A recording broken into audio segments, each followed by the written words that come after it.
What's up? What's up? What's up? What's up? What's up? What's up, everybody? How y'all doing? Welcome to the strip. Welcome to the shop. Welcome to the app. Coffee Talk app. Man, today I'm going to just say, you know what I'm saying? I'm going to get right into this one because it's bothering me.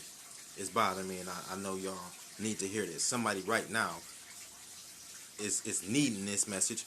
They needing to hear this. They needing to comprehend this to this degree. So that's why I'm not skipping. So I'm giving a shout out to all my supporters, new and old, all my subscribers, new and old, and all my continual subscribers and continual supporters. Don't forget, if y'all want to support the channel, hit the Cash App is in the description. Come on now, we support way more other unnecessary situations than the people that's trying to give you wholesome, good knowledge. Without further ado, well, I was going to skip it, but hey, shout out to JC family, shout out to Coolin and the Crew, shout out to T3 the Polar Bear, shout out to Uncle Skinny, shout out to Dominique the Blue, shout out to Nitro Free, shout out to, hey, it's a lot of y'all. Hey, I'll get y'all, I'll at y'all. Shout out to Mio Sasua. But, man, we gotta pay attention to this subject. It need to be talked about. It need to be brought up. And here we go. So, don't allow seasonal people to become yearly fixtures in your whole world. You hear me? What am I saying? See, you allowing seasonal people. You know, the seasons are in 4. There's 1 year, and it's separated into 4 seasons. So, seasonal means you only coming around every once in a while. You're only valuable, or you only have certain attributes that accommodate certain times. You understand what I'm saying? Certain conveniences.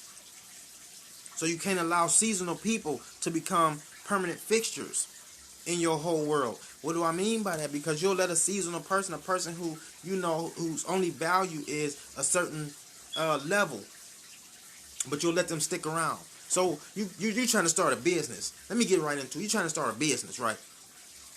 And you got some homies. You got a homie that paints signs and what have you. You got a homie that he polish floors, and you got a homie that do tile, and you got a homie that do drywall, and you got a homie that do painting. And they all have these different titles and different backgrounds because they're all different.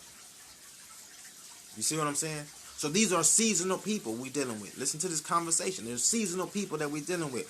So you're not going, once this is all over with, you're not going to see that painter and the plaster guy and the roofer and the tile guy. You're not going to be hanging with them after it's over. Why? Because in your mind, they're what they are. The thing is about your friends and the peers and the people you come around, they're the same thing. See, you might be with somebody who good for you. They were good for you in the season when y'all met. This falls to all y'all who subscribing to the relationship title. That person was excellent for your season. You know how you hear people all the time, well, they was this when I met them. They was nice when I met them. Or they were like this. Now they just a little rough under the edges. Well, that person was in your season then. That don't mean because you meet somebody and y'all have a nice time for 2-3 years that that's a person that should be a permanent fixture in your whole world. That means you just gave in to that idea. That's all. Same with jobs. Same with peers. You know what I'm saying? You're trying to move in one direction and you got people who are coming and going in different seasons and patterns. That's why you can't get to where you're going, because you lack the ability to be able to spot the people that you should make your fixtures. Think of it as you have a mansion and here's you got 2 acres of straight grass in front of you, but you want to decorate it. You want to give it some appeal. So I know you're not just going to go and put an old Buick right here. Oh, I saw this tea kettle I got from an antique guy. I'm going to put it over here. And I got a fountain from down in Georgia at a thrift shop, and I'm gonna put it right here. And hey, my grandma's old gloves she left me when she used to box in the army. Put them over there. You're gonna sit there and you're gonna meticulously, hopefully, put things in order along this grass to make it appealing, to give it attraction. You understand what I'm saying? So, if you're not going to do the same thing for the materials, don't do that stuff for you. Put you some valuable things within your field that's becoming your whole world. So, if, for instance, I'm an artist and I'm doing someone's logos. Okay, so I'm an artist and I'm doing logoing. What I'm gonna do is a permanent fixture, as an example, would be a guy who is a good friend and y'all made a nice cool bond, but he run a vinyl print shop. So of course that's a friendship or a bond that would become a permanent fixture. Why? Because it's profitable for him, it's profitable for you, and the bond or the friendship is a platonic one. It's not based on any particular advantage where one could tug at the other. You follow? You got to follow what I'm saying, because this deals with the psychology of oneself and how y'all operate out here really. So, another permanent fixture. Here's a guy down around the corner. Young guy. His father gives him a tire shop. You go here all the time to get your tires rotated. You know what I'm saying? You go here to play your numbers. So they do numbers at the little spot here too. And you're in the community. Now, one will say, why would you make that a permanent fixture? I'm just showing you the small parts that build you up to having a total whole world. So this is a young guy who's coming into a business. Is what I'm saying. He's young, y'all have good conversation. You're older than him in this case now, so we're moving the pole around. You're now the one that he's going to look at for inspiration and some direction or whatever. So what you do is the things you learned about business, you start to drop tidbits on him. Now, how does this work? Because now that he's a permanent fixture, he's not just a tire guy. He's a young guy being groomed for economic business. You see what I'm saying? So there's a win-win on both hands. You helped him, he'll help you back. Non-permanent fixtures. It's the guy you with the girl you with who don't support nothing you do. Not that she's not a good girl, not that she don't make good income, not that she don't have ambition. She just don't support nothing you do. She's not in season now, bro. Yeah, you like her. You probably like that kunat, all that. But what I'm saying is, she's out of your season as being a permanent fixture, but you'll do it just due to your weakness for the woman. Now y'all been around each other for about 10, 12 months, and you can't move in the directions you want to move, how you want to move, because your lifestyle don't fit what she considers, I guess, good to you. So what you do is you'll start to stop or push it to the side so that she's happy. So I hear men say this. I've heard this a long time. Happy wife, happy life. And nothing could be more stupid when dealing with context and how it's being used. Now, don't get me wrong. I get it. Yes. Keep your wife happy. And y'all have a happy life. I get it on the surface. But when you dig into it, as men use it and how they use it, that don't mean bend your ass over backwards. That don't mean stop fucking living. That don't mean stop reaching. That don't mean stop trying to build. Because in a relationship or in these things that y'all talk about, y'all don't want to deal with the fact that there's always a negative and a positive. So there's going to be some shit and some decisions made on your behalf that she don't like. Fuck it, deal with it. It's concrete. There's going to be some decisions and some shit that she do on her behalf that you don't like. But since y'all both them opted for this situation, then why don't both of y'all just deal with it? You understand what I'm saying? You deal with that and you move on. So when you allow these when you allow these seasonal people, should I say, to become yearly fixtures, they're here all the time.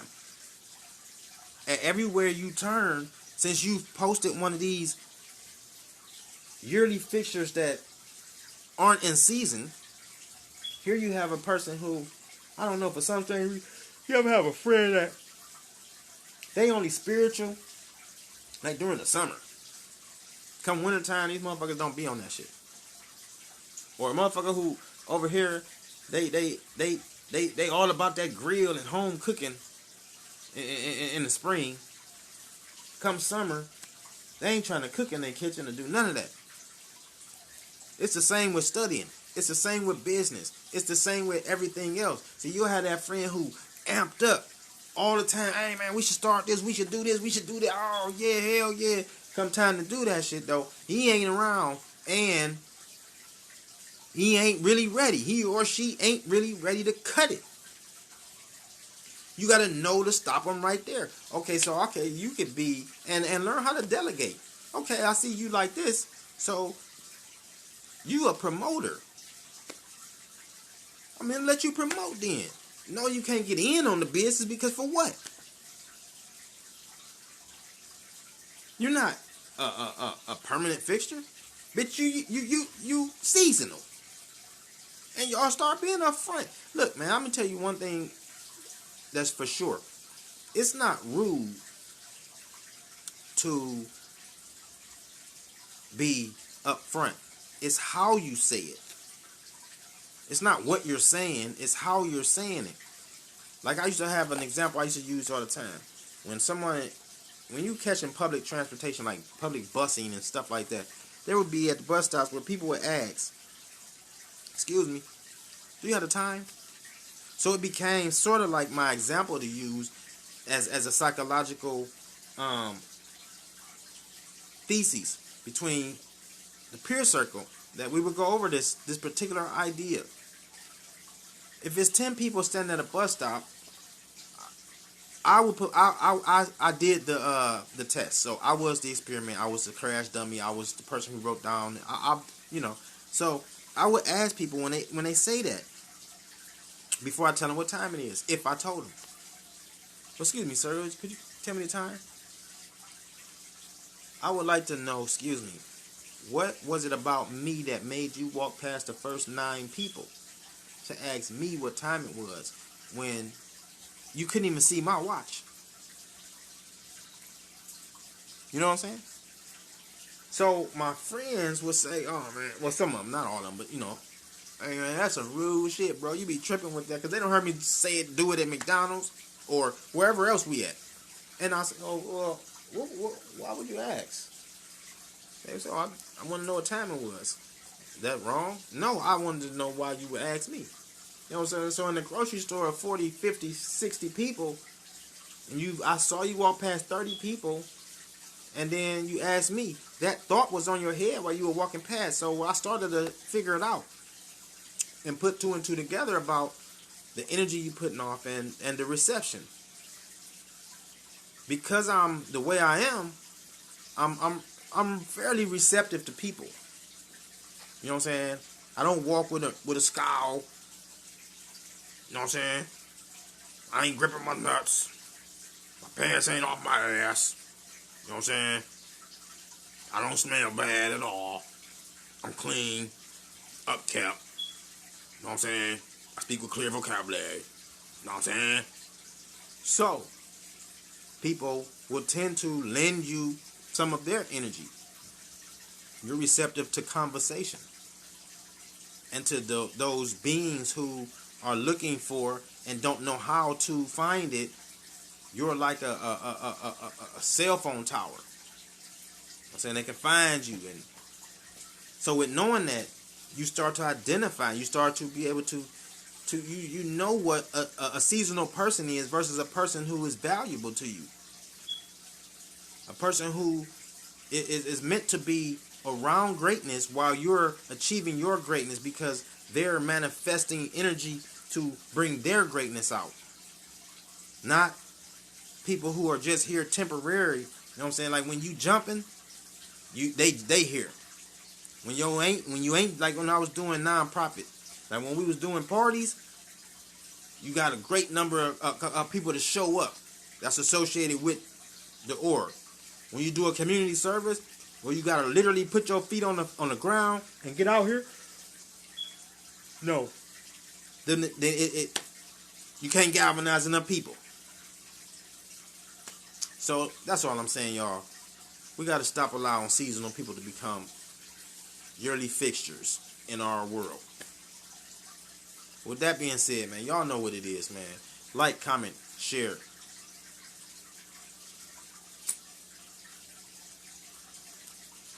Subscribe. Engage. You hear me? Engage. Talk to us. We talk back. Talk to one another. This ain't like the rest of these channels. I keep telling y'all that. This like a information hub. This is like a social media all in itself. The way the channel is going to be fully set up, it's going to be its own social media. Put together with people specifically picked out for their advantages. To show the example of our strength and our power and everything else that y'all want to show. It has to be shown. Y'all know. Big Dean signing off. Coffee Talk Ave.